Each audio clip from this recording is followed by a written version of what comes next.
అందరికీ నమస్తే అండి. ఈ రోజులో నేను చెప్పే అంశం ఏమిటంటే యేసుక్రీస్తు, పేతురు, పౌలు వీళ్ళు ముగ్గురు అబద్ధమాడారండి.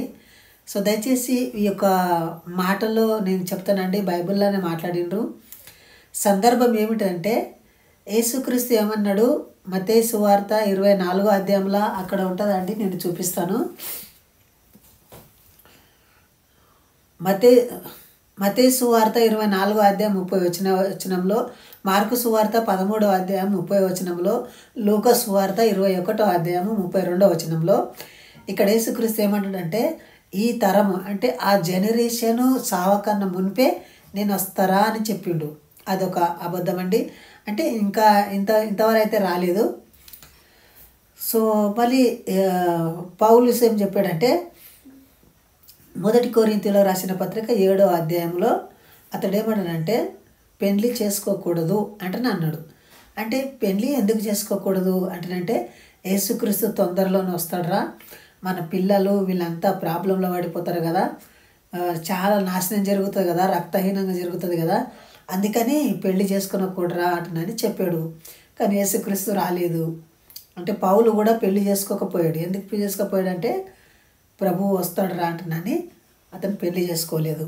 మూడో వ్యక్తి గురించి చెప్తానండి. పేతురు ఏమన్నాడంటే, ఇతడు అక్కడున్న జనరేషన్ అంతా చెప్పాడు, యేసుక్రీస్తు తొందరలోనే వస్తాడురా, అప్పుడు మన పొలాలంతా వేస్ట్ అయిపోతాయి కదా, మన ప్రాపర్టీ అంతా వేరేళ్ళు తినేస్తారు కదా, అందుకని మీరంతా మీ ప్రాపర్టీ అంతా అమ్ముకొని నాకు తెచ్చేయండి రా బాబు అంటున్నానంటే, వాళ్ళన్న అంతా వ్యక్తులు అక్కడున్న జనాలంతా ఆ పొలాలు అమ్మి పేతురుకు తెచ్చిస్తారు. సో అక్కడ ఒక అననీయ సపర్య అని ఉంటుంది. అపోస్తుల కార్యంలో 5వ అధ్యాయము 1 నుండి 11 వచనాల దగ్గర ఉంటుంది. సో అక్కడ ఏం జరుగుతుందంటే సంఘటన, వాళ్ళకు వస్తా దాపెట్టుకుంటారు. ఎందుకు దాపెట్టుకుంటారు, అరే బాబు వీడు చెప్పేది నిజమో అబద్ధమో మనకు తెలియదు, ఒకవేళ యేసుక్రీస్తు రాకపోయానంటే మనం ఏమి తిని ఏం బతకాలరా అంటనని కొంచెం దాపెట్టుకుంటారు. అది చూసి పరిశుద్ధాత్మ అని అతని మీదకి వచ్చి వాళ్ళు చచ్చిపోతారు. సో అంటే చంపేస్తారు.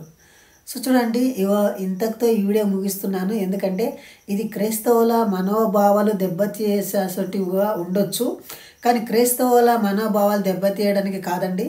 ఎందుకంటే హిందూ సోదరులని క్రిస్టియన్లో కన్వర్ట్ చేస్తున్నారు. మీరు నిజం తెలుసుకునాలి. నేను చెప్పేది బైబిల్లో ఉన్నదే చెప్తున్నాను, బైబిల్లో లేనిది కాదు. వాళ్ళు ఎట్లా ప్రచారం చేస్తుందంటే మనం కూడా ప్రచారం చేసుకొని మన జనులని మనం కాపాడుకోవాలి. సో హిందూ బంధువులారా, మీరు ఎవరైనా తప్పకుండా మన వీడియోని లైక్ చేసేయండి, కమెంట్ చేయండి, మనకు సపోర్ట్గా నిలబడండి. సో ఒకరికొకరు మన దేశాన్ని భద్రత కోసం కాపాడుకోవాల్సిన బాధ్యత ప్రతి ఒక్కరి మీద ఉంటుంది. జై హింద్, వందే మాతరం.